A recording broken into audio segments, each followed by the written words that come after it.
My wife texted, "I'm not your property. I'll be late. Don't call." I replied, "I'm not your husband anymore. Don't come back." 5 minutes later, 50 missed calls.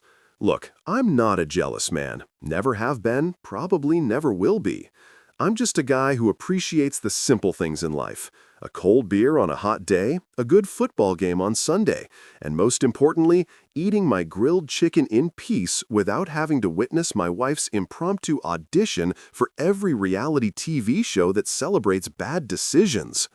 But apparently the universe had other plans for me that particular Saturday night at Leo's backyard barbecue. Because Chloe decided to throw all common sense out the window and act like she was filming a pilot episode of Single and Proud, the married edition. I should have known something was off when she spent 2 hours getting ready for a casual neighborhood party. 2 hours for Leo's backyard? The man grills hot dogs on paper plates and calls it fine dining. But there she was, curling her hair, changing outfits 3 times, and spraying enough perfume to fumigate a small country. I asked her if she was expecting the president to show up, and she just rolled her eyes and said I wouldn't understand fashion. Fashion? We were going to eat potato salad under string lights, not walk the red carpet at the Met Gala. The party started out normal enough. I grabbed my usual spot near the grill, claimed my territory with a beer and a plate of chicken, and settled in for what I assumed would be a few hours of talking about lawn care and complaining about property taxes like any respectable suburban dad. Leo was flipping burgers, Dave was arguing about the playoffs, and everything was perfectly, beautifully boring. Then, Chloe walked in wearing a dress that screamed "available" louder than a neon sign at a motel. And I watched my peaceful evening circle the drain faster than my faith in this marriage. She started dancing, and not the kind of swaying to the music dancing that normal wives do at barbecues. No, this was full-on music video choreography, complete with hair flips and hip movements that would make a Shakira backup dancer jealous. The DJ wasn't even that good. It was Leo's Spotify playlist, for crying out loud. The same one he plays every single party with Don't Stop Believin' and Uptown Funk on repeat. But Chloe was out there acting like she'd discovered rhythm for the first time in her life. And naturally, she had an audience, because apparently every party has at least 3 guys who think a married woman dancing alone is an open invitation. I tried to ignore it. I really did. I focused on my chicken, had a detailed conversation with Dave about his new riding mower, even helped Leo restock the cooler. But it's hard to maintain your zen when your wife is laughing like she's auditioning for a toothpaste commercial and standing way too close to some guy in a backwards hat who definitely peaked in high school. The worst part? She kept touching her hair. That twirling, giggling move that women do when they're flirting. The universal signal that says, I'm available and interested. Except she's not available because, she's married to the guy currently watching this train wreck unfold from 10 feet away. Leo leaned over to me, concern written all over his face. Yo, man, you sure you're okay with her doing that? He gestured toward Chloe, who was now whispering something into backwards hat guy while practically climbing him like a tree. I took a long sip of my beer, set it down with the kind of calm that comes right before a tornado, and said, I'm her husband, not her GPS tracker. Which was true. Technically, I'm not one of those controlling dudes who monitors his wife's every move and freaks out if she talks to another human with a Y chromosome. But there's a difference between talking and whatever performance art Chloe was doing out there. Then it happened. The moment that made me realize I'd officially entered the twilight zone of marital respect. Chloe reached out, hooked her finger around another guy's chain, some silver thing that probably cost $15 at the mall, and leaned in close enough to count his nose hairs. The entire backyard went quiet. Not movie quiet, but that uncomfortable silence where everyone's pretending not to watch while definitely watching. Even the music seemed to lower itself out of respect for the sheer audacity of what was happening. I set down my beer with the kind of precision that would make a surgeon jealous. I stood up, brushed imaginary crumbs off my jeans, and walked over to my wife and her new fan club with a smile that definitely didn't reach my eyes. "Excuse me, gentlemen," I said, voice calm as a lake before a storm. "My wife seems to have lost her dignity somewhere near your sneakers. If you find it, please return it to the lost and found." The guys scattered like roaches when you turn on a kitchen light. Chloe, bless her heart, had the audacity to smirk at me like I was the one being unreasonable. "Relax, Jake," she said, waving her hand dismissively. "It's just a party, just a party." Like that somehow excused the fact that half the neighborhood just watched her practice for a career in exotic dancing. I looked at her, really looked at her, and realized I didn't recognize the woman standing in front of me. This wasn't the Chloe I married. The one who used to laugh at my stupid jokes and actually enjoyed spending time with me, instead of treating me like an obstacle between her and whatever validation she was desperately seeking from strangers. "Exactly," I said, maintaining that eerily calm tone that was starting to freak out even me. "It's a party, not an open audition for America's next top attention seeker." I could feel every eye in that backyard on us, the kind of attention that usually makes me uncomfortable. But right then, I didn't care. I was done. Done pretending everything was fine. Done making excuses for behavior that would embarrass a teenager. Done being the understanding husband who just rolls over and accepts disrespect like it's part of the marriage package. I looked around at all the faces staring at us. Leo looking worried, Dave looking impressed, Sarah covering her mouth to hide a smile, and I announced loud enough for everyone to hear, "Well, folks, I'm leaving before I start charging admission to this circus. Enjoy the rest of your evening." I gave a little bow, the kind you do after a particularly good magic trick, and started walking toward my truck. Behind me, I could hear Chloe sputtering something about me being dramatic and embarrassing her, which was rich considering she'd just given a TED talk on how to humiliate your spouse in public. The crowd was dead silent. You could have heard a pin drop, or, in this case, you could hear Chloe's heels clicking on the concrete as reality started setting in. Leo whispered just loud enough for me to hear, "Damn, bro, that's one way to drop the mic." I didn't respond, didn't look back, didn't do anything except keep walking toward my truck with my head held high and my dignity still intact, which was more than I could say for my wife. I climbed into my truck, started the engine, and felt something I hadn't felt in months. Peace. Sweet, beautiful, uncomplicated peace. No yelling, no dramatic fight, no thrown objects or slammed doors. Just the sound of my engine starting and my peace of mind rebooting like a computer that finally decided to work properly. As I pulled out of Leo's driveway and watched the party shrink in my rearview mirror, I thought to myself, "Well, Jake, you just witnessed your marriage die at a barbecue. At least the chicken was good." I made it home in record time, which is what happens when you're fueled by equal parts anger and clarity. I didn't speed, didn't drive recklessly, just maintained a steady pace while my brain processed the fact that my wife had basically auditioned for Girls Gone Wild Suburban Edition in front of everyone we know. I pulled into the driveway, killed the engine, and sat there for a minute in the blessed silence of my truck cab, wondering how the hell my life had become a country song without the decent guitar solo. Inside the house, I went straight to the kitchen sink and started washing my hands because apparently that's what you do when your marriage implodes. Maybe it was symbolic. Maybe I was just trying to scrub away the memory of the last 2 hours. Or maybe I just needed something normal to do while my entire world tilted sideways.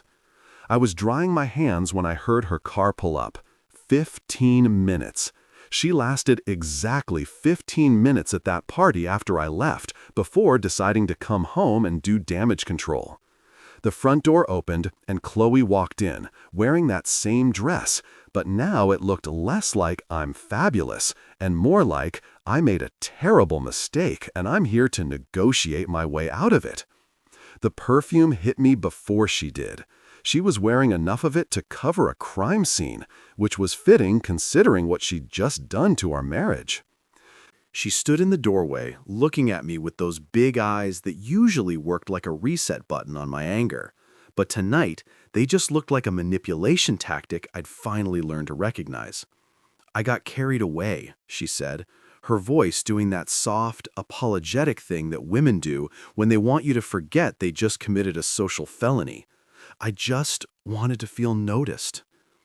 I kept rinsing my hands even though they were already clean, watching the water circle the drain like my patience. Feel noticed?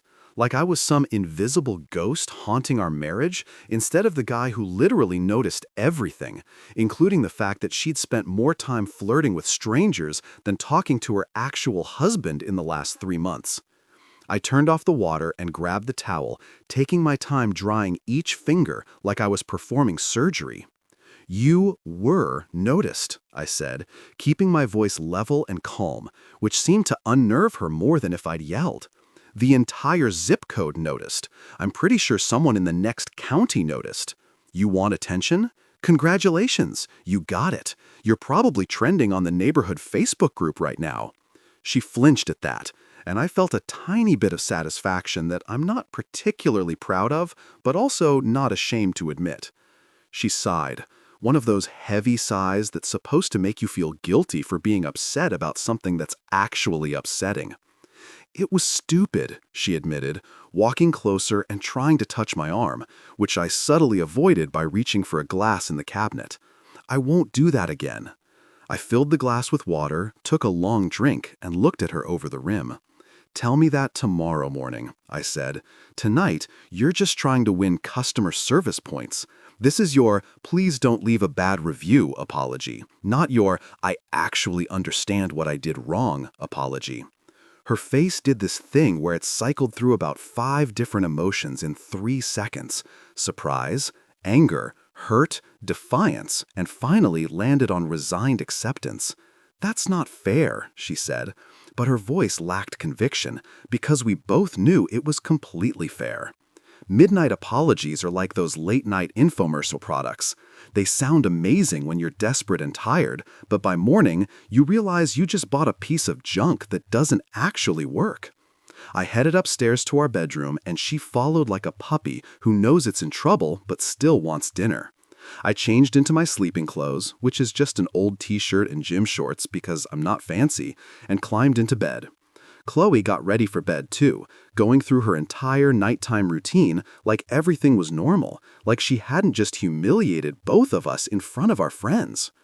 She slipped into bed next to me, and I could feel her waiting for me to say something, to tell her it was okay, to go back to being the understanding husband who sweeps everything under the rug.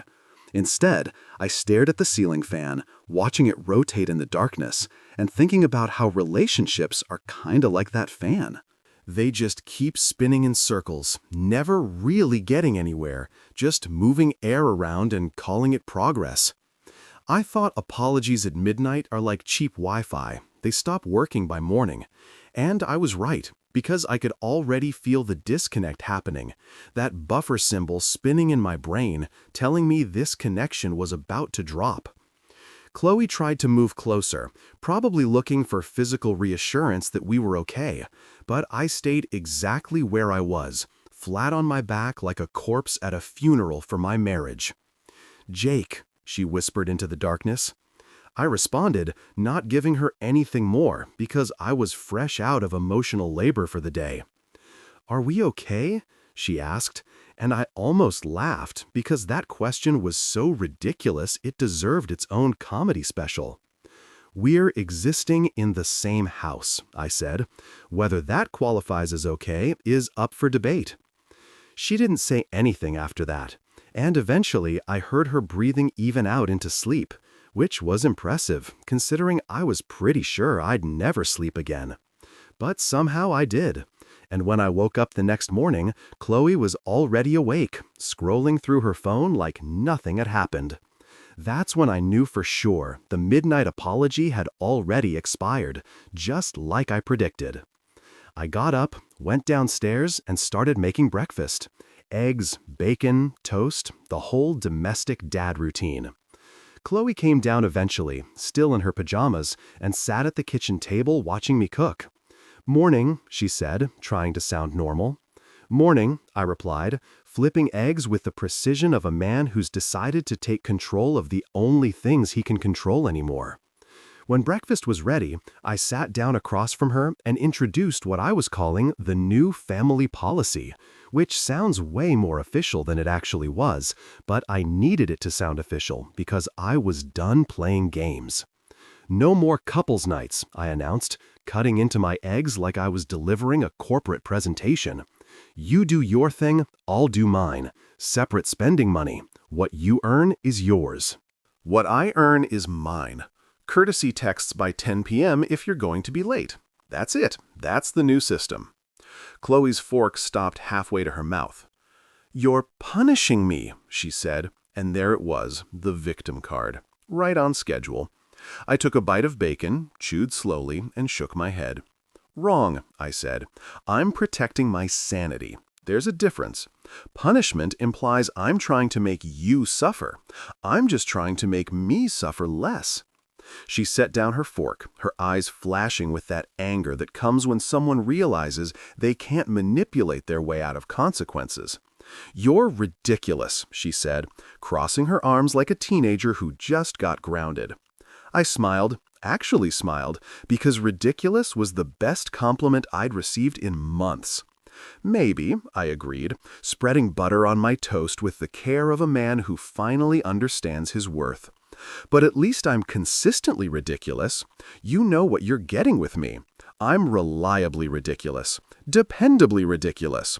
The Toyota Camry of ridiculous. Not exciting, but I'll get you where you need to go without drama." She rolled her eyes so hard I'm surprised they didn't fall out of her head and roll across the kitchen floor. "This is stupid," she muttered. But she didn't argue with the rules, which told me everything I needed to know. She knew she'd screwed up, and she knew I was serious. The Jake who would have apologized for setting boundaries and making her uncomfortable was gone, replaced by this new version who'd apparently discovered that self-respect feels a whole lot better than being a doormat. We finished breakfast in silence, the kind that's not comfortable but also not hostile, just empty, like a room after everyone's left the party. Chloe went upstairs to get ready for whatever she had planned for the day, and I cleaned up the kitchen, loading the dishwasher and wiping down counters with the methodical precision of a man who's decided that controlling his environment is easier than controlling his marriage. As I scrubbed the last plate, I realized something profound. I just set boundaries, like an adult, and the world hadn't ended. In fact, I felt better than I had in months. Who knew that not being a pushover could be so liberating? The next day, I was elbow deep in a cabinet renovation at the Henderson place when my phone buzzed. "Chloe, coming by the workshop with lunch. See you at noon." No question mark, no, is that okay? Just a statement, like she was the CEO announcing a mandatory meeting.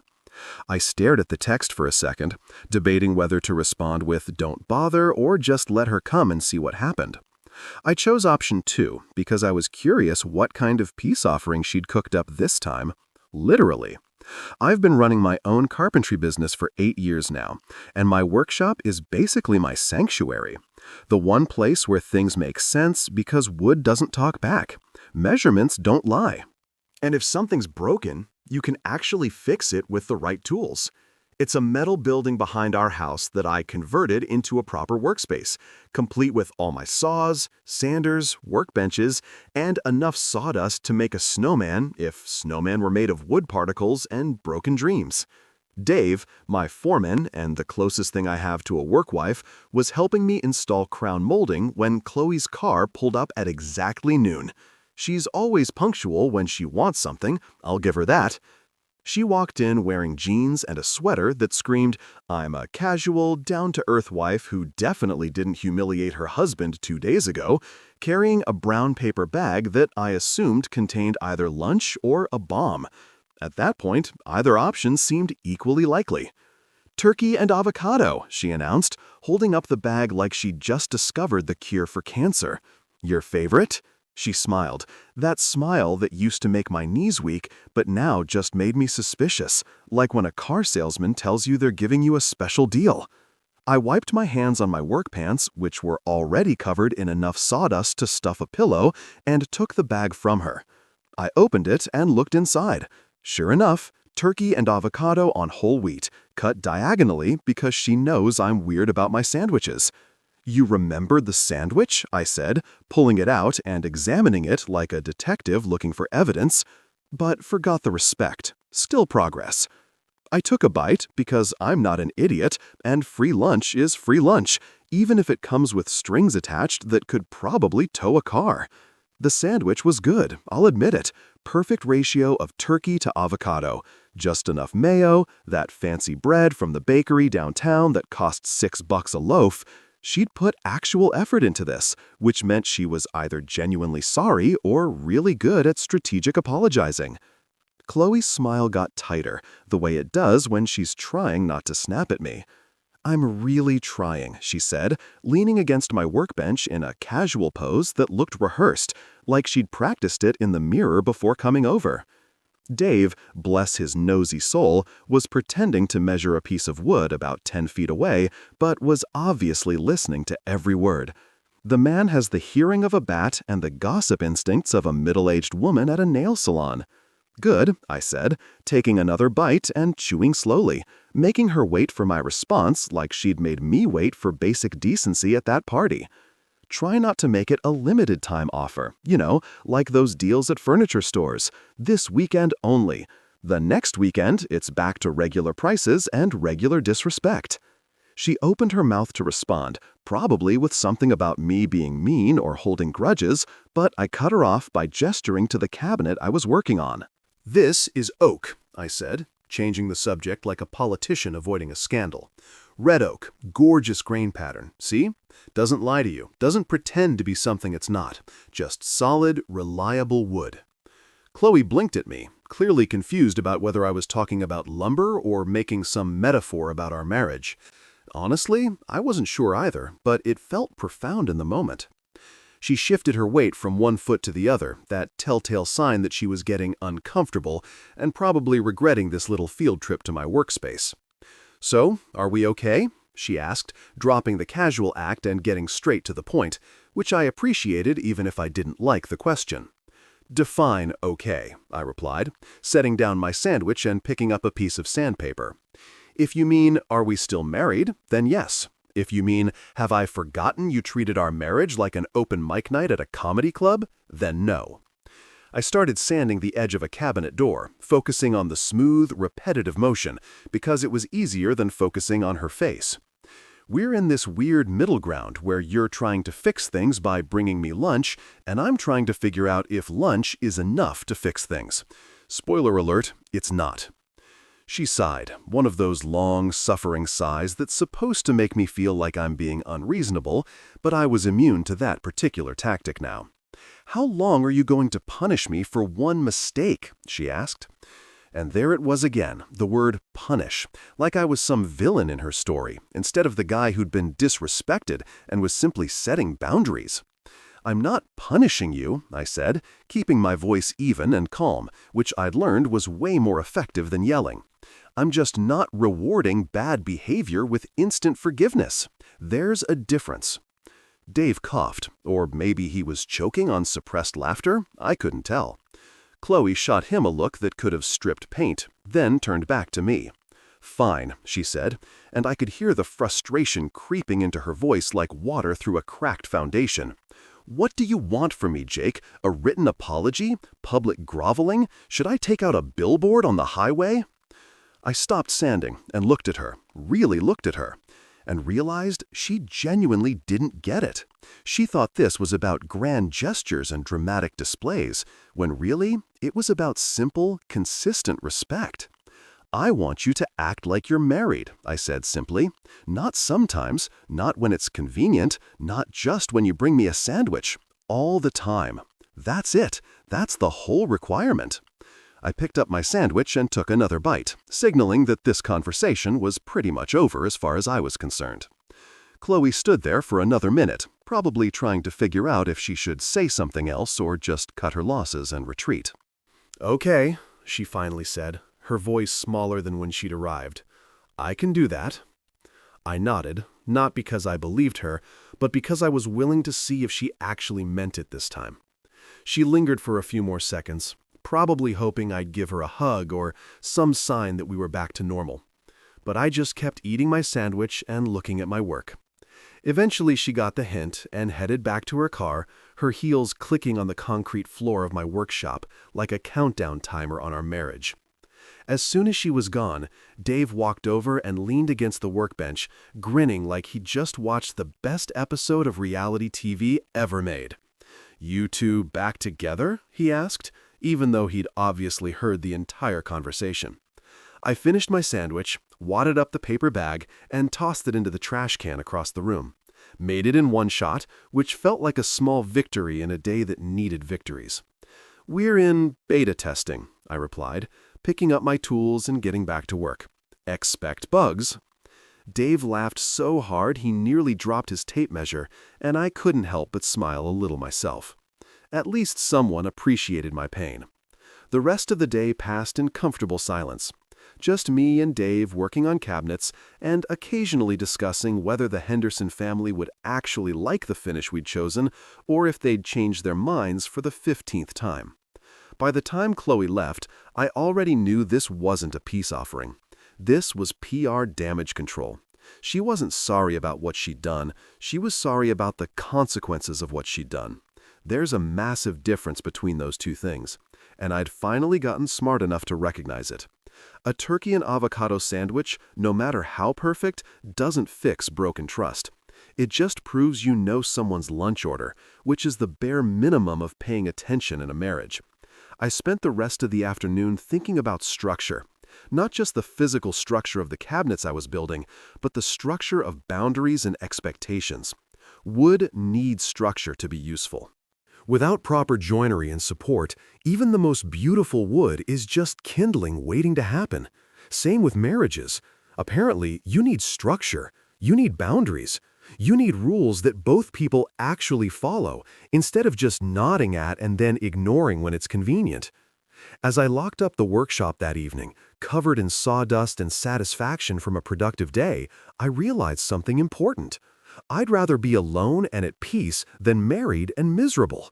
That sandwich had been good, sure, but it hadn't changed anything fundamental about our situation. Chloe was trying to fix the symptoms without addressing the disease, and I was done being her test subject for half-hearted remedies. Tomorrow would bring whatever it brought, but tonight I had my workshop, my boundaries, and my self-respect. And honestly, that sandwich wasn't bad either. 2 weeks after the sandwich incident, as I'd started calling it in my head, Leo and Sarah invited us over for another barbecue. I know what you're thinking. Jake, didn't the last barbecue basically destroy your marriage? Why would you go to another one? Fair question. The answer is simple. Leo makes killer ribs, and I wasn't about to let my crumbling marriage ruin my access to quality smoked meat. Also, hiding at home felt like admitting defeat, and I'm too stubborn for that. Chloe was on her best behavior getting ready this time. Reasonable outfit, moderate makeup, normal amount of perfume, instead of the chemical warfare levels from last time. She even asked me if her dress was appropriate, which was progress, I guess. "You look fine," I told her, which was true. She looked nice, respectable, married woman nice, not auditioning for a music video nice. She smiled at that, probably thinking we were back to normal. But I learned that normal was just the eye of the hurricane, and you never knew when the wind would pick up again. We arrived at Leo and Sarah's place fashionably on time, which means exactly when we were supposed to be there, because I'm not cool enough to understand fashionably late. The backyard was already full of the usual suspects: Dave and his wife Carol, a few other couples from the neighborhood, and unfortunately, Brenda. Brenda is that friend everyone has who treats other people's business like it's her personal entertainment subscription. She's the human equivalent of a gossip blog, except the blog has better fact-checking. The party started out surprisingly normal. Leo was manning the grill like a conductor leading an orchestra, except instead of violins, it was sausages, and instead of sheet music, it was meat thermometers. I grabbed a beer, claimed a spot near the cooler, and prepared myself for an evening of pretending everything was fine, while secretly analyzing every interaction Chloe had with anyone possessing a Y chromosome. Fun times. Chloe was actually behaving herself, talking to Sarah about some Netflix show, helping set out the potato salad, laughing at appropriate volumes at appropriate times. I started to relax, which was my first mistake, because relaxing at a social gathering is basically inviting disaster to pull up a chair. My second mistake was underestimating Brenda's ability to ruin a perfectly good evening with her Olympic-level meddling skills. We were about an hour into the party, and I was having a legitimately good conversation with Dave about the pros and cons of different wood stains when Brenda materialized next to our little group like a gossip-seeking missile that had locked onto its target. She was holding a wine glass the size of a fishbowl and wearing that smile that predators get right before they pounce. "So, Chloe," she said, her voice carrying across the patio like a bad smell, "how's life with Mr. Rules and Regulations?" The entire conversation circle went quiet. You could practically hear everyone's "oh crap" alarms going off simultaneously. Chloe laughed, but it was that too loud laugh that people do when they're nervous and trying to play something off as no big deal. "He made a spreadsheet for our marriage," she announced, like she was sharing a hilarious anecdote instead of airing our dirty laundry in front of everyone we know. Now, first of all, it wasn't a spreadsheet. It was a list of reasonable boundaries that I typed into my notes app, but Chloe had apparently workshopped the story for maximum comedic effect and minimum accuracy. Second, she'd said it in that tone, the one where she's laughing but also clearly annoyed, trying to get everyone on her side by making me look like some controlling robot husband who manages marriage with Excel formulas in PowerPoint presentations. I took a sip of my beer, set it down with deliberate calm, and smiled. Not a fake smile, not an angry smile, just a genuinely amused smile because I'd been waiting for something like this and had my response locked and loaded. "And your attitude's in the red column," I said, loud enough for everyone to hear, which got a snort laugh from Dave and a badly concealed giggle from Sarah. The group chuckled, that nervous laughter that happens when someone says something funny but also kinda savage. Brenda's eyes lit up like she just discovered a new drama channel to subscribe to. "Oh, mutual respect. How romantic," she said, her voice dripping with sarcasm like honey off a spoon.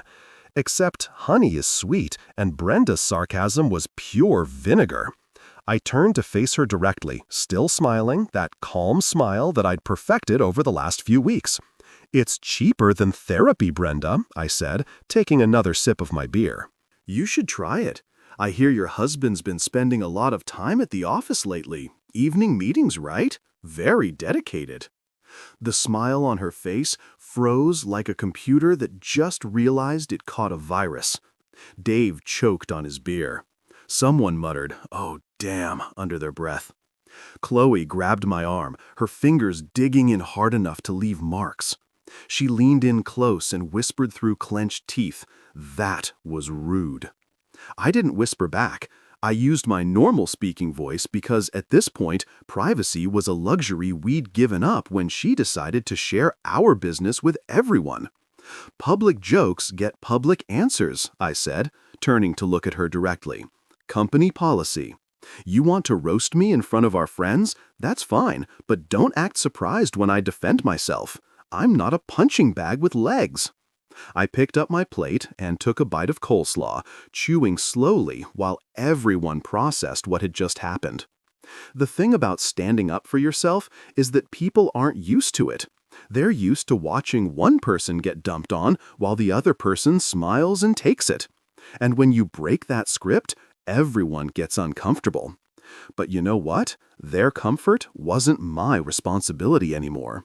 My comfort was my responsibility, and I was tired of sacrificing mine for everyone else's. Sarah, bless her heart, tried to change the subject by asking if anyone wanted more ribs. But you can't unring a bell, and you can't unfry that particular egg. The damage was done, or the healing was done, depending on how you looked at it. Brenda excused herself to go refill her wine, which was code for retreat to the kitchen and text everyone about what just happened. Chloe stood next to me, stiff as a board, probably trying to decide if she should yell at me now or wait until we got home. Leo sidled up next to me, flipping burgers with the focused intensity of a man trying to avoid eye contact with the drama happening 5 feet away. "That was intense," he said quietly, and I couldn't tell if he was impressed or concerned. "That was necessary," I replied, watching the smoke rise from the grill.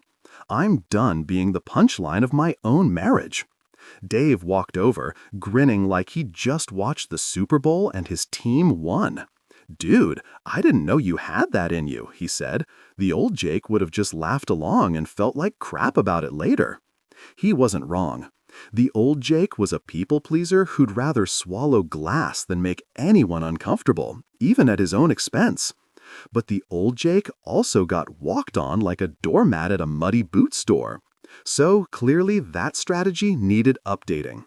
"Yeah, well," I said, finishing my coleslaw, "the old Jake was an idiot who thought being nice meant being silent. The new Jake understands the difference." I looked over at Chloe, who was now talking intensely with Sarah, probably getting either sympathy or a reality check. Based on Sarah's face, somewhere between amused and sympathetic, I was guessing it was a bit of both. The rest of the party continued, but there was a weird energy now, like everyone was walking on eggshells made of dynamite. People talked in smaller groups, voices a bit lower, occasionally glancing over at me and Chloe like we were a nature documentary about dying relationships. Here we see the married couple in their natural habitat, attempting to socialize while their marriage circles the drain. Fascinating. Brenda eventually came back outside, noticeably quieter than before, which was like seeing a hurricane suddenly downgrade to light drizzle. She avoided eye contact with me for the rest of the evening, which was honestly the best gift she could have given me. Chloe maintained a polite smile, but barely talked to me, responding to my occasional comments with one-word answers and tight nods. As the party wound down and people started saying their goodbyes, Sarah pulled me aside near the back fence. "You okay?" she asked, and I appreciated that she asked me instead of just checking on Chloe like most people did. "I'm better than I've been in months," I told her, honestly. "Turns out self-respect feels pretty good." She smiled, a real smile, not the pitying smile people usually give you when your marriage is falling apart. "Good," she said. "You deserve better than being a punching bag. I nearly snorted my drink when you clapped back at Brenda," Sarah continued, laughing at the memory. "God, I miss this version of you, the version that doesn't just take it." I realized she was right. I'd been missing too. I'd been so busy trying to keep Chloe happy, trying to be the perfect, understanding husband, that I'd completely lost myself somewhere along the way. And apparently, everyone had noticed, except me. We left shortly after that, walking to the car in silence. Chloe got in the passenger seat and stared straight ahead, and I knew I was in for either the silent treatment or a lecture about embarrassing her in public. But here's the thing, I didn't care anymore. I'd spent years caring too much about her feelings and not enough about my own, and that imbalance had nearly destroyed me. If she was mad because I defended myself, that was her problem to solve, not mine to fix. As I started the car and pulled out of Leo's driveway, I caught my reflection in the rearview mirror and barely recognized the guy staring back. He looked tired, sure, but he also looked free, like someone had cut strings I didn't even know were attached. "Me too," I muttered to my reflection. "I miss me too." Friday night rolled around like it always does, indifferent to the state of my marriage or my mental health. Chloe had been giving me the cold shoulder since the barbecue incident 3 days ago, which was fine by me because silence is better than passive-aggressive comments disguised as concern. But apparently she decided that Friday was the day to attempt another reconciliation. Because when I got home from work, the house smelled like salmon and effort. I walked in to find the dining room table actually set, like with real plates and cloth napkins, not the paper towels we usually use because we're classy like that. Candles were lit, which immediately made me suspicious, because the last time Chloe lit candles, she was trying to cover up the smell of burnt chicken. There was music playing too, one of those Please Love Me Spotify playlists full of acoustic covers of songs that were better in their original versions. "Hey," Chloe said, appearing from the kitchen wearing an apron and a smile that was trying way too hard. "I made dinner." She said it like she'd just announced she'd cured cancer, not cooked a fish. I sat down my work bag and looked at the spread. Salmon with some kind of glaze, roasted vegetables that actually looked edible, and what appeared to be wild rice. "You cooked," I observed, stating the obvious because I genuinely didn't know what else to say. "I thought we could have a nice dinner together," she explained, pulling out a chair in a gesture that was probably meant to be welcoming, but felt more like a hostess at a restaurant I didn't want to eat at. No distractions, just us talking. I sat down because I'm not a monster, and she'd obviously put work into this, even if my trust in her motivations was currently lower than my credit score after college. The salmon was actually good, I had to admit.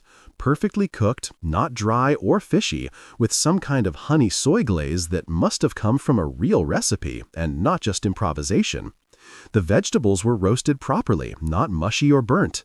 Chloe had genuinely tried, which made what was about to happen even more frustrating. We ate in silence for about 5 minutes, just the sound of forks on plates and that insufferable acoustic playlist in the background. "So," Chloe started, setting down her fork with the deliberate precision of someone about to deliver a prepared speech, "I've been thinking about us." Oh, good, I thought. Here comes the relationship talk that will somehow be about her feelings while completely ignoring the fact that she'd humiliated me in public twice. "I want things to get better," she continued. "I miss how we used to be." I took a bite of salmon, chewing slowly while I formulated a response that wouldn't immediately blow up this dinner that she'd clearly put effort into. "How we used to be," I repeated. "You mean back when I just accepted whatever you did without question? When I was the understanding husband who never called you out on anything?" She flinched slightly, which told me I'd hit the mark. Before she could respond, her phone buzzed on the table. We both looked at it. She looked at me, then at the phone, then back at me. "It's work," she said, reaching for it. I set down my fork, the sound louder than it should have been in the suddenly tense dining room. "Then let it wait," I said, my voice calm but firm.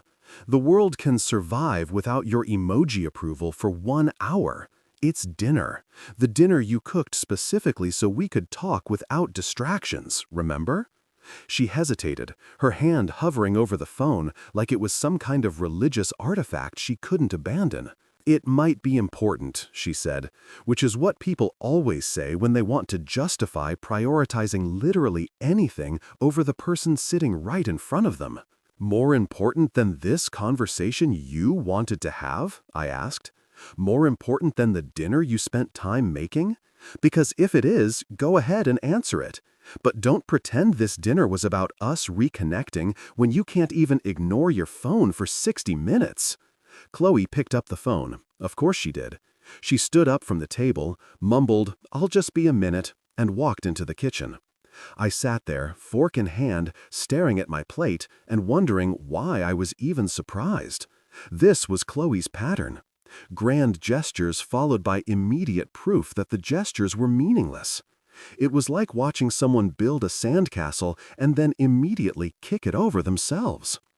I could hear her in the kitchen, her voice doing that light, flirty thing it does when she talks to people she wants to impress. Not her work voice, not her I'm handling business voice, but her social voice. which meant this wasn't actual work stuff. It was her checking her social media or texting friends about something that could absolutely wait until after dinner. I looked at the candles still burning uselessly on the table and felt something inside me just deflate. 12 minutes later, I counted because at that point I was petty enough to time her disrespect. She came back smiling like nothing had happened. "Crisis averted," she announced cheerfully, sliding back into her chair and picking up her fork like we were just on pause. I raised an eyebrow, a talent I perfected over the last few weeks of this nonsense. "Yeah," I said slowly, "but your marriage is still on fire." The smile dropped off her face like a cartoon character running off a cliff. "Can you stop being dramatic?" she said. And there it was, the word dramatic, which is what people call you when you have reasonable reactions to unreasonable behavior. I was gone for like 2 minutes. 12, I corrected, because accuracy matters when someone's trying to gaslight you about time. You were gone for 12 minutes from the dinner you cooked specifically to reconnect with me, and it wasn't even actual work. I could hear you laughing in there. So either your work involves a lot of giggling, or you're full of it. I took another bite of salmon, which had gone slightly cold but was still decent. I'm going with option 2. She sighed, one of those long, suffering sighs that's supposed to make me feel guilty for being upset about something that's legitimately upsetting. "You're being unreasonable," she said, which is what people say when they don't want to admit they're wrong. "It was one phone call." "It's never won anything with you," I replied, setting down my fork for good because I'd lost my appetite. "It's one flirting session at a party, one disrespectful comment at a barbecue, one phone call during dinner, one boundary crossed, one excuse, one you're being dramatic, one you're being unreasonable, but they add up, Chloe. They stack up like bills you ignore until suddenly you're bankrupt and wondering how it happened." She stared at me, and for a second I thought maybe she was actually hearing me, actually understanding what I was saying. But then her face hardened into that defensive expression I'd come to know so well. "I can't do anything right with you anymore," she said, which is the nuclear option of arguments. Turn it around and make yourself the victim. I cook you dinner and you attack me for answering my phone? "Sweetheart," I said, leaning back in my chair with the kind of calm that comes from being completely done with the situation. "If I was dramatic, there'd be popcorn and an audience. This isn't dramatic. This is me stating facts. You wanted to have dinner and talk, but you couldn't even make it 15 minutes without checking out. That's not me being unreasonable. That's you proving my point better than I ever could." The rest of dinner passed in the kind of silence that's somehow louder than shouting. Chloe picked at her food, occasionally shooting me looks that ranged from angry to hurt to defiant. I finished my salmon because wasting good food is a sin, and I wasn't about to let my dying marriage ruin a perfectly decent meal. The acoustic playlist continued warbling in the background, singing about love and connection and all those things we apparently didn't have anymore. When I finished eating, I stood up and started clearing my plate. "Thank you for dinner," I said, because my mama raised me to have manners even when my wife apparently didn't. The salmon was really good. Genuinely, you should be proud of that. I walked my plate to the kitchen, rinsed it, and put it in the dishwasher like a functional adult. Chloe followed me into the kitchen, and I could feel her standing behind me, probably trying to figure out if she should apologize or double down on being defensive. "Jake," she started, but I held up my hand. "I'm going to my workshop for a bit," I said, not looking at her because if I looked at her, I might say something I'd regret, or worse, something I wouldn't regret. "Thanks again for dinner." I walked out the back door into the cool evening air, headed toward my workshop, where the only drama was whether I'd cut a board at the right angle. Behind me, the house glowed with soft light from those stupid candles, and I could see Chloe's silhouette in the dining room, probably sitting there wondering why her plan hadn't worked. The answer was simple, but she'd never understand it. You can't romance your way out of disrespect. You can't cook a nice meal and expect it to erase a pattern of behavior that showed your partner they weren't a priority. As I unlocked my workshop and flipped on the lights, I thought about how relationships were supposed to be about showing up for each other. And Chloe kept showing me that when it came down to it, she'd always show up for everyone else first. Dinner ended in silence, except for the sound of me mentally Googling divorce lawyers again. This time, I actually clicked on a few links and saved them to my bookmarks, just in case. Just in case was starting to feel a lot like inevitably, and honestly, I was getting weirdly comfortable with that idea. Every Sunday for the past 2 years, Chloe had dragged me to her yoga group brunch like I was a reluctant dog being taken to the vet.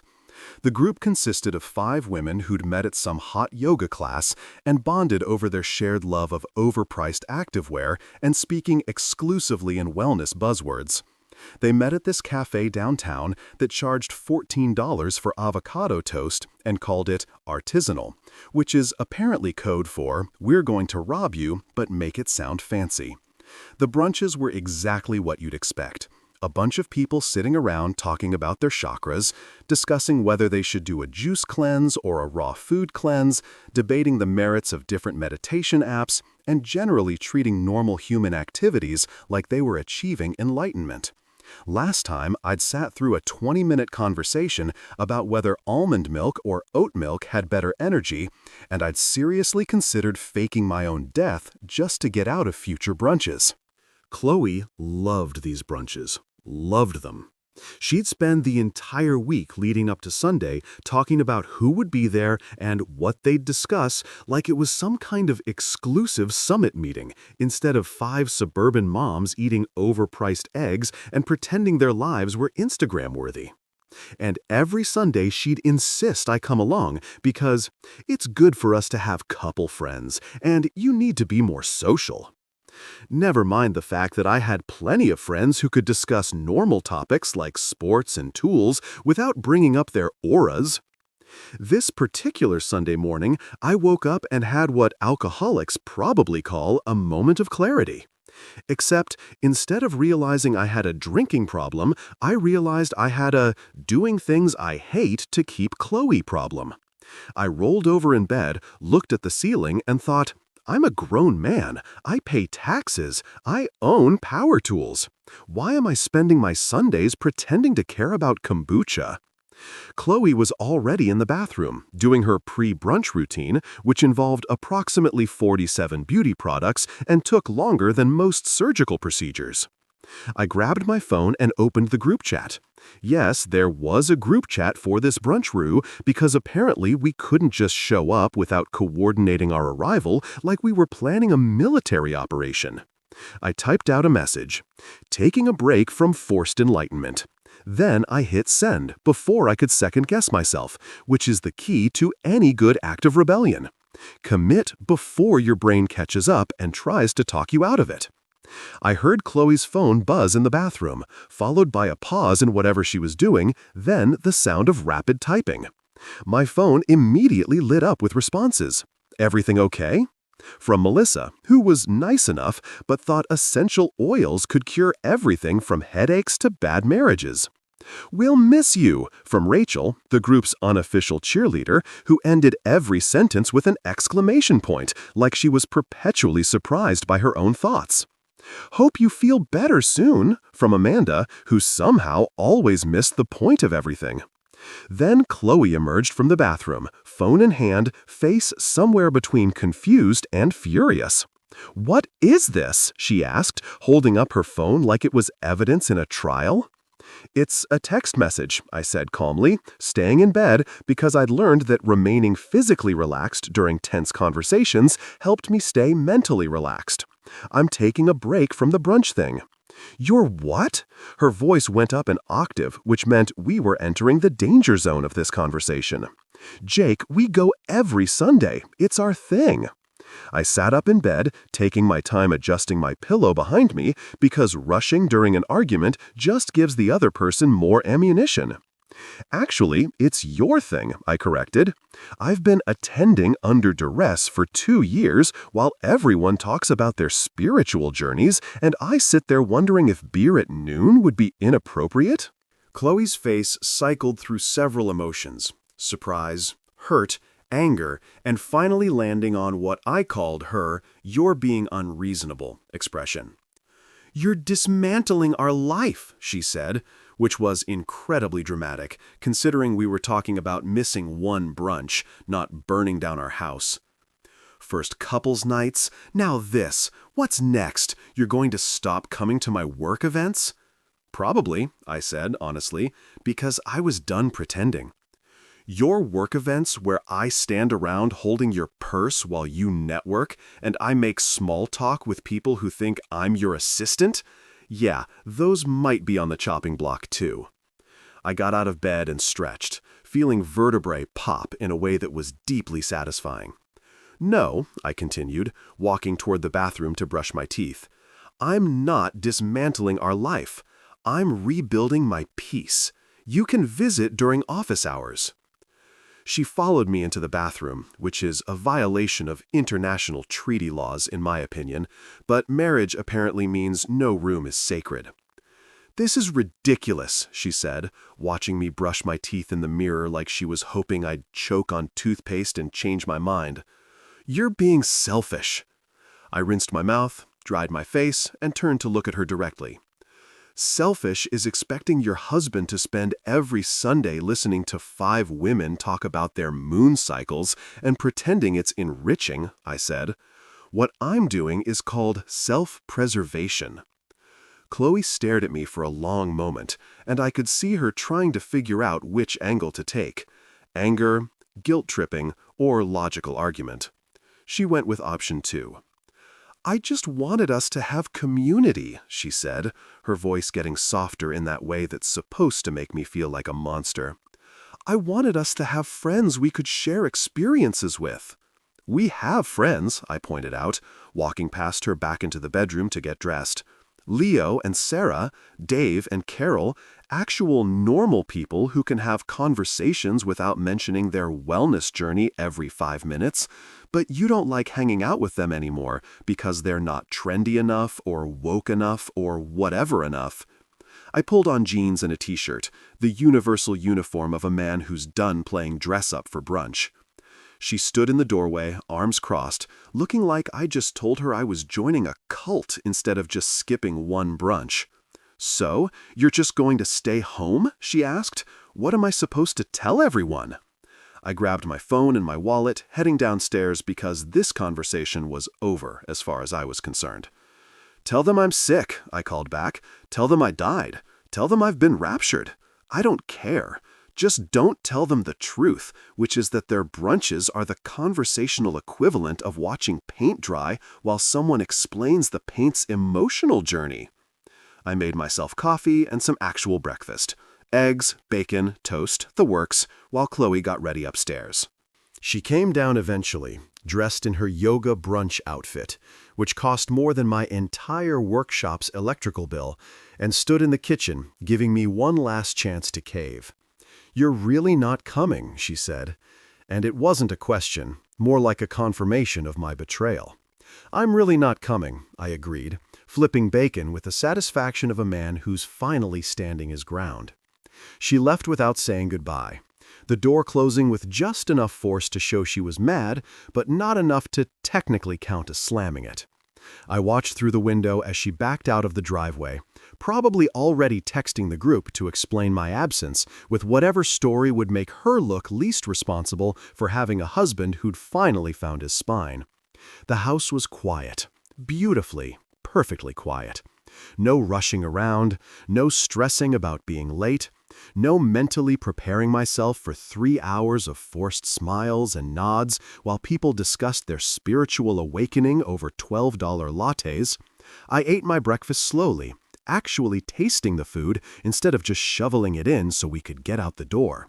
I watched some TV that I actually wanted to watch. I even took a nap on the couch, something I hadn't done on a Sunday in 2 years because we were always rushing to and from that damn brunch. Around 1, Chloe came home.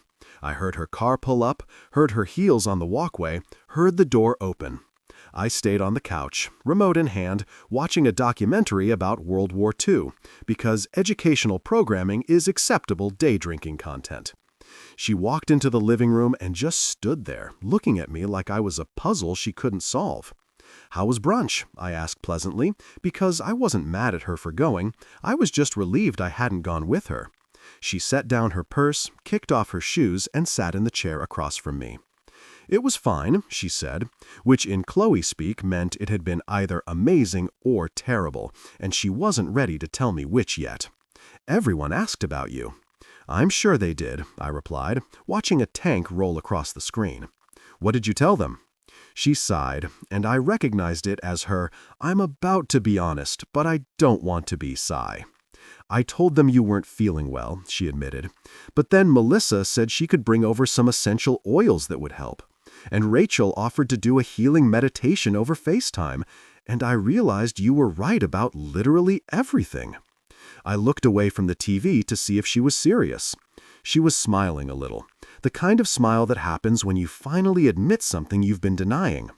"They talked about crystal energy for 45 minutes, Chloe continued.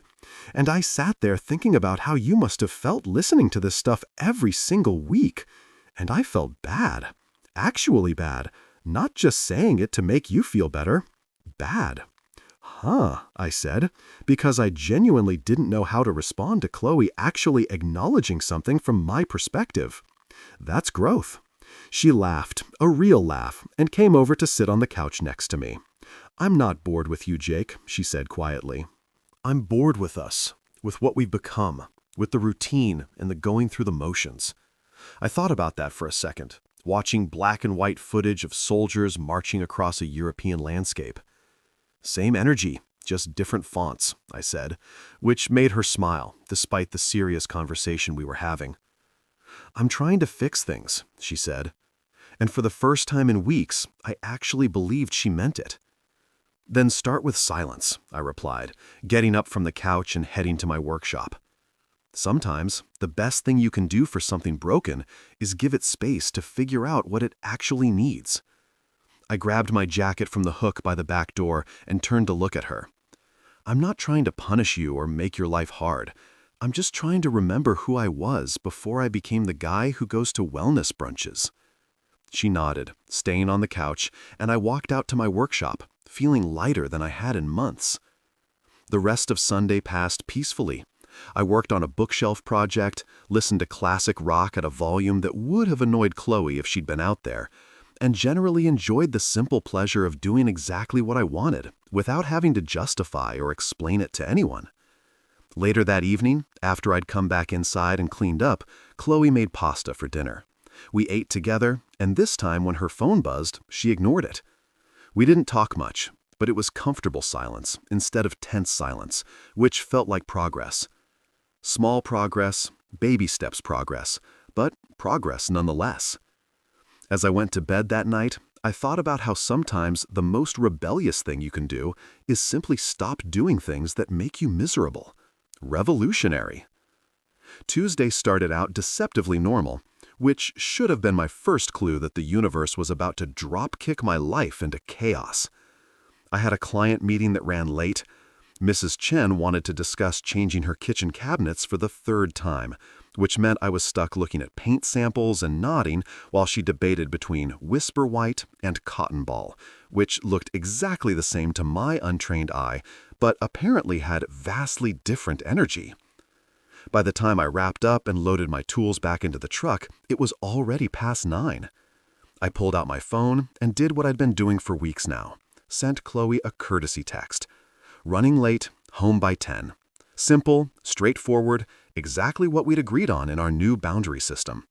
I hit send and started driving, listening to a podcast about woodworking techniques, and feeling pretty good about my communication skills. I got home at 10:45, which was late, but not unreasonably late considering Mrs. Chen's inability to make a decision had added an extra 30 minutes to what should have been a quick meeting.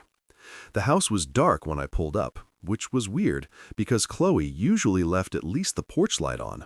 I unlocked the front door, flipped on the lights, and called out, "I'm home," to absolute silence. No response. No Chloe sitting on the couch watching her reality shows. No sounds from upstairs. No evidence that another human being currently occupied this house. I checked my phone. No missed calls, no texts, nothing. I walked through the house, doing that thing where you're not worried yet, but you're definitely confused. Checking rooms like she might be hiding somewhere as a prank, which would have been out of character, but stranger things had happened in this marriage. I was standing in the kitchen, trying to decide if I should text her or just assume she'd gone out, when my phone buzzed. Finally, I looked at the screen and read the message that would officially end my marriage. "I'm not your property. I'll be late. Don't call." I read it twice to make sure I wasn't hallucinating. Then I read it a third time because surely this couldn't be the actual response to me politely letting her know I'd be home late. The audacity of it hit me like a freight train made of disrespect and gasoline.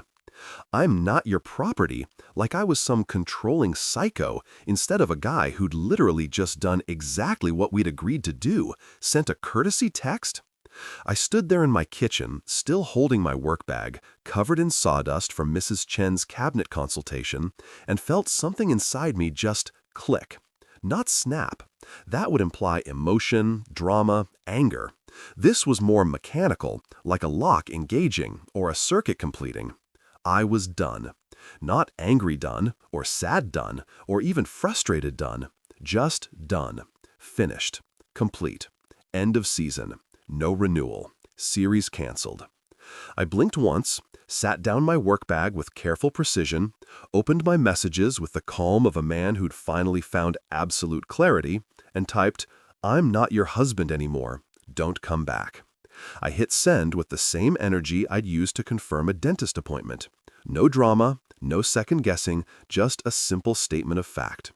Then I locked my phone, set it face down on the counter, exhaled like I'd been holding my breath for months, and said out loud to my empty kitchen, "And that's the end of that season." The immediate aftermath was silence. Beautiful, perfect silence that lasted approximately 5 minutes before my phone started having what I can only describe as a mechanical seizure. Buzz, buzz, buzz, buzz, buzz. It rattled on the counter like it was possessed, lighting up with notification after notification. I picked it up and watched the missed call counter climb. 15, 20, 30. Text messages started flooding in too, but I didn't read them. Didn't need to. I could guess the content. What do you mean? You can't be serious. We need to talk. And probably some creative profanity thrown in for flavor. I called Dave because if I was going to burn my life down, I needed a witness who'd appreciate the show. "You busy?" I asked when he picked up. "Just watching TV," he said. "Why? What's up?" I could hear his wife, Carol, in the background asking who it was. "I just ended my marriage via text message," I told him. "Need you to confirm I'm not having a stroke." There was a pause, then Dave's laugh, the kind that starts small and builds into something that sounds like it hurts. "You did what?" he managed to get out between wheezes. "Hold on, Carol wants to hear this." I heard fumbling sounds, then I was apparently on speakerphone. "Repeat that," Dave said, still laughing. "Chloe sent me a text saying she's not my property and she'll be late and don't call," I explained, walking to the fridge to grab a beer because this conversation required alcohol. So I told her I'm not her husband anymore and not to come back. Now my phone is having a meltdown and I've got 50 missed calls. 50! Carol's voice came through, shocked but also impressed. "Jake, that's not a missed call list. That's a customer complaint hotline." Dave was laughing so hard I thought he might actually die. Man, that's the most boss move I've ever witnessed. Cold-blooded, absolutely savage. Carol made a noise that was half laugh, half gasp. "Dave, don't encourage him. Jake, are you okay?" "I'm great," I said honestly, taking a sip of beer and meaning it. "I feel like I just took off shoes that were 2 sizes too small. Everything hurts, but also I can finally breathe." The phone was still buzzing in my hand, Chloe's name lighting up the screen over and over like a neon sign at a failing casino. "Should I answer?" I asked, more curious than concerned. "Absolutely not," Dave and Carol said in unison, which made me laugh. "Let her sweat," Dave added. "She sent you that disrespectful text thinking you'd just take it like you always do. She needs to understand there are consequences." Carol made a humming noise of agreement. "What are you going to do?" she asked. "Pack her stuff," I said, looking around my suddenly peaceful house. "Change the locks. Maybe order a pizza. It's Tuesday. They have that 2-for-1 special." I heard Dave lose it again in the background. "This man is ending his marriage and thinking about pizza deals," he wheezed. "That's the energy I aspire to." I hung up after promising to call them if anything crazy happened. Then I got to work. I pulled out suitcases from the hall closet, the matching set we'd gotten as a wedding gift from her parents, which felt appropriately symbolic, and started methodically packing Chloe's things. Clothes from the closet, shoes from the ridiculous organizer she'd insisted we needed, toiletries from the bathroom that cost more than my truck payment. I wasn't angry packing, throwing things around and making a mess. I was compacting, folding clothes properly, organizing things like I was packing for a vacation she'd never come back from. My phone continued its seizure on the bed, lighting up and buzzing with the desperation of someone who'd finally realized they'd pushed too far. 60 missed calls. 70. Text messages were coming in so fast I couldn't have read them if I wanted to, which I didn't. This wasn't about punishing Chloe or making her suffer. This was about finally having enough self-respect to recognize when something was broken beyond repair. I called Tom the locksmith around midnight. Tom and I go way back. We play poker sometimes, and he'd done the locks when we first bought the house. "Hey man," I said when he answered, sounding groggy. "Sorry to call so late. How fast can you change my locks?" There was a pause. Then Tom's voice came back more alert.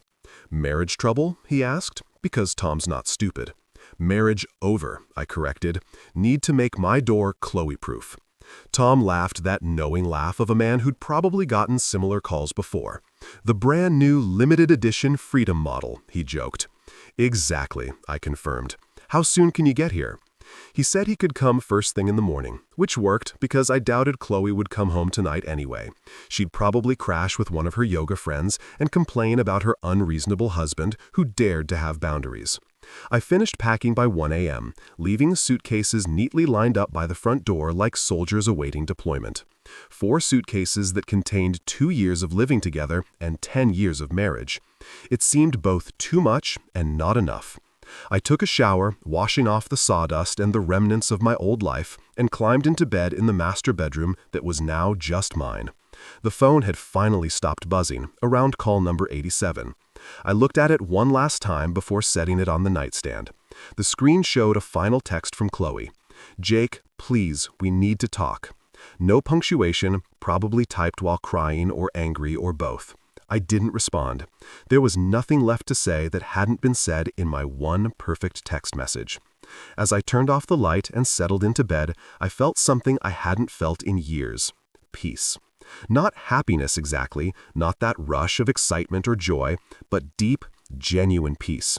The kind that comes from finally stopping a behavior that's been slowly killing you. The house was quiet. My phone was silent. And tomorrow, Tom would change the locks and Chloe would find her suitcases on the porch, and my new life would officially begin.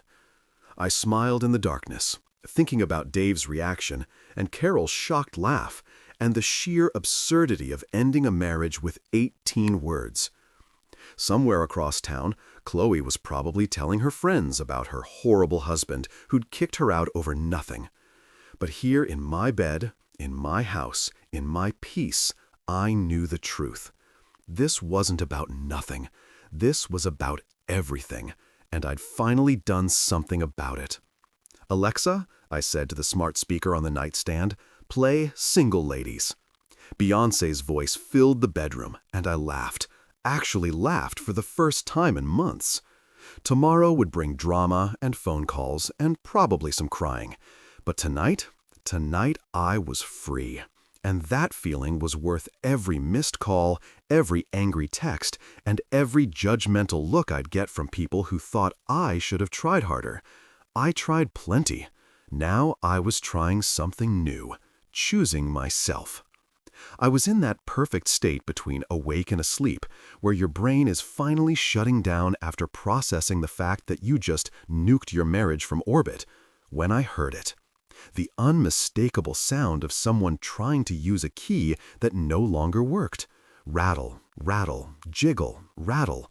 Then silence, then more aggressive rattling, like maybe the problem was that the key just needed more force to remember its job. I looked at the clock on my nightstand, 12:47 a.m.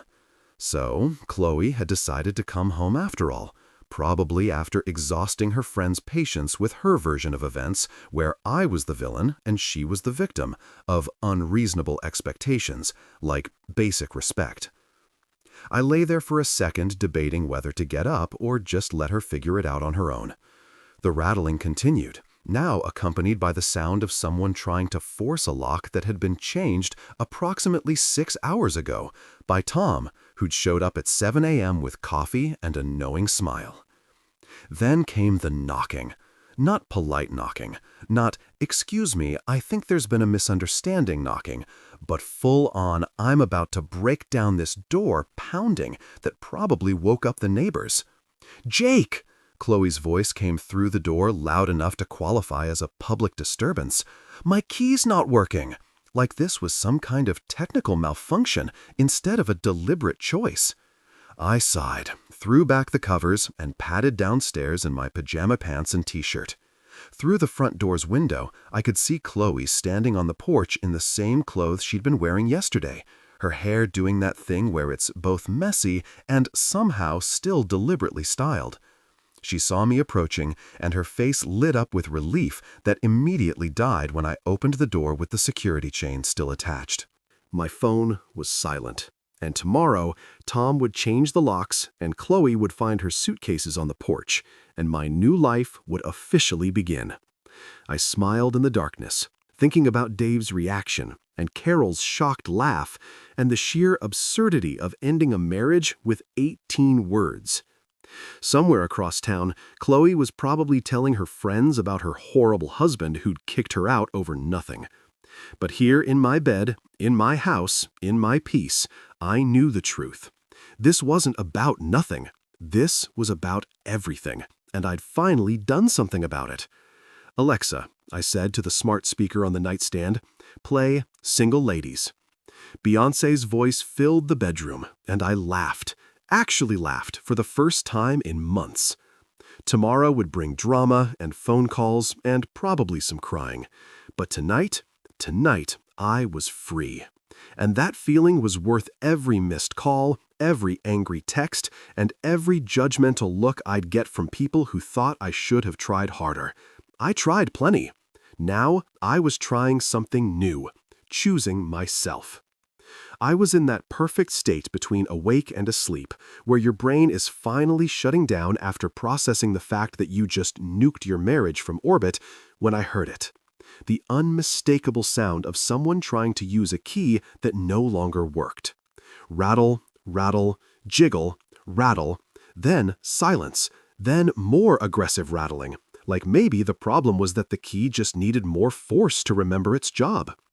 I looked at the clock on my nightstand, 12:47 a.m.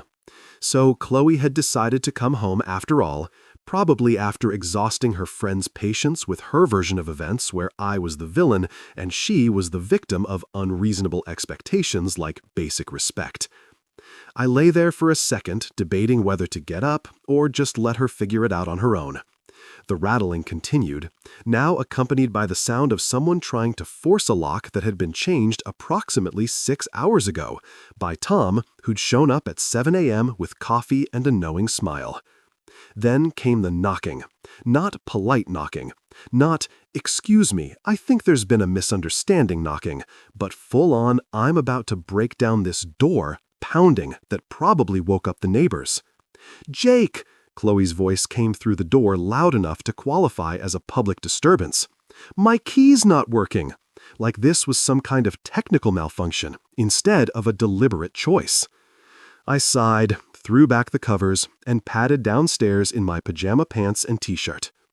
Through the front door's window, I could see Chloe standing on the porch in the same clothes she'd been wearing yesterday, her hair doing that thing where it's both messy and somehow still deliberately styled. She saw me approaching, and her face lit up with relief that immediately died when I opened the door with the security chain still attached. I smiled. Not a mean smile, just genuinely amused by the absolute audacity of her calling me insane when she was the one who'd set this entire sequence of events in motion. No, I corrected gently.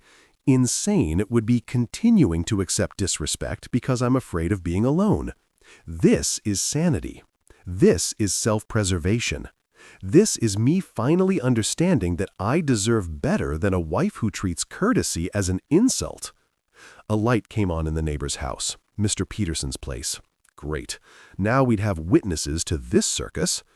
Chloe's eyes were starting to water, and I recognized the beginning of tears that could be either genuine emotion or tactical manipulation. With Chloe, it was usually a blend of both. "Jake, please," she said, her voice dropping to that soft, vulnerable tone that used to make me cave immediately. "We can talk about this. I was just upset. I didn't mean what I said in that text." "But you sent it," I pointed out, still standing in my doorway like a bouncer at the world's saddest club. "And that tells me everything I need to know about what you actually think versus what you say when you want something. You thought you could text me something disrespectful and I'd just take it? You were wrong." She wiped her eyes, smearing mascara across her cheek. "Where am I supposed to go?" she asked, and I genuinely didn't know if she expected me to have an answer or if this was rhetorical. "Your mom's place," I suggested. "Brenda's, one of your yoga friends who's always talking about their guest room and positive energy. I don't know, Chloe, and honestly, it's not my problem anymore." "You'll regret this," she said, and there it was. The threat, the final card people play when they've run out of reasonable arguments. Her voice had steel in it now, the tears drying up as anger took over. "When you're alone and miserable, you'll regret pushing me away." I considered this for a moment, genuinely gave it thought, then shook my head. "Maybe," I admitted, because I'm not a fortune teller, and who knows what future Jake would feel, "but at least I'll regret it in peace. And honestly, that sounds pretty good right now." I started to close the door, but she stuck her foot in the gap, which was either brave or stupid, or both. "Jake, don't do this," she pleaded one more time. "We can fix this. I'll change. I'll be better." I looked at her foot, then at her face, then back at her foot. "Move your foot," I said quietly. "Chloe, I'm not kidding. Move your foot or I'm calling the police for trespassing." Her eyes widened. She hadn't expected that level of commitment to my decision.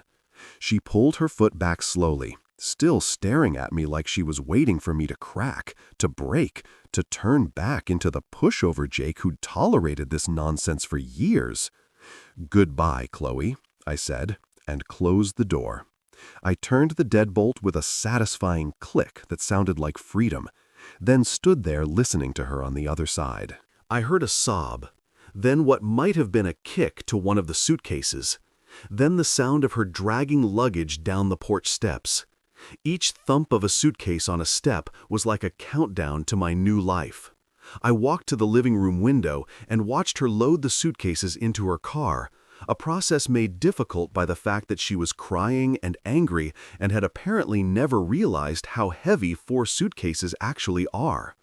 Mr. Peterson was definitely watching from his window too. I could see his curtain moving. Tomorrow, the whole neighborhood would know, which meant tomorrow would bring phone calls and questions and probably some judgment. But right now, watching Chloe's taillights disappear down the street at 1:15 in the morning, I felt nothing but relief. Relief so profound it was almost physical, like someone had been standing on my chest for years and finally stepped off. I locked the front door, the new lock that only I had keys for, and set the security chain back in place because apparently I was paranoid now, or smart, or both. I walked back upstairs, climbed into bed, and stared at the ceiling for a minute. My phone was mercifully silent. Chloe had apparently gotten the message that calling was pointless. The house settled around me with those creaks and pops that houses make, sounds I'd barely noticed before, but now seemed louder in the absence of tension and drama. "Alexa," I said into the darkness, "play Single Ladies." Beyoncé's voice filled the bedroom again, and I laughed, the kind of laugh that's half crazy and half liberated. I grabbed my phone and texted Dave. She came back. I gave her the suitcases through a chained door and sent her away. His response came back almost immediately. "Legendary. You're buying the first round on Friday." I set my phone back down, turned off the music, and closed my eyes. Tomorrow, I'd deal with the fallout, the calls from her parents, the questions from friends, the inevitable social media post from Chloe's side painting me as the villain in her story. But tonight, in my house, with my new locks and my boundaries firmly in place, I was at peace. The last thought I had before falling asleep was simple. Dignity feels better than company. I'd rather be alone and respect myself than partnered and miserable. It had taken me 10 years of marriage to learn that lesson, but better late than never. As sleep finally claimed me, I smiled into my pillow and thought about how sometimes the best thing you can do for yourself is close a door that should have been closed years ago. Mr. Peterson could gossip all he wanted. Chloe could tell whatever version of this story made her feel better. None of it mattered, because I'd finally done the one thing I should have done months ago. I'd chosen myself, and that choice, delivered through a chained door at midnight with 4 suitcases as punctuation, was the best decision I'd made in years. The house was quiet, my conscience was clear, and for the first time and longer than I could remember, I fell asleep actually looking forward to tomorrow. The next morning, I filed the divorce papers. Paperwork never felt so spiritual. Leo called asking if I was serious, and I told him, "I'm calm. That's scarier than serious." Chloe's dad came by to collect more of her things, and we had that silent nod exchange that men do when words would just complicate things. When he said Chloe was having a hard time, I replied, "So is my doormat, but I'm still replacing it." That night, Leo and Sarah came over with ribs. We ate on the back patio, and for the first time in years, the laughter wasn't forced. Nobody was walking on eggshells or avoiding topics that might upset Chloe. We just existed, talked about normal things, and enjoyed being alive. Peace, I thought, tastes like smoke and freedom. It tastes like making decisions for yourself and not apologizing for having boundaries. It tastes like ribs shared with actual friends who don't require you to pretend everything's fine when it's not. Weeks later, I ran into Brenda at the grocery store. "She's miserable," Brenda said, like this was information I needed. "She didn't mean that text." I smiled, grabbing cereal off the shelf. "And I didn't mean my reply, but look how great that turned out." Brenda squinted at me. "You're colder than I thought." I chuckled. "No, I'm just room temperature now. Comfortable for humans." Months passed. I bought a smoker, hit the gym, and rediscovered my love for silence. When people asked if I'd ever take Chloe back, I said, "No refunds, no exchanges." I learned something simple but profound. Peace isn't boring. It's just the absence of stupid. It's the freedom to exist without drama, without walking on eggshells, without sacrificing your self-respect for someone else's comfort. When my phone buzzed late one night with Chloe's name on the screen, I laughed and whispered to the darkness, "Sorry, sweetheart, this number no longer accepts drama." Then I blocked it and went back to sleep, surrounded by the most beautiful sound in the world, silence.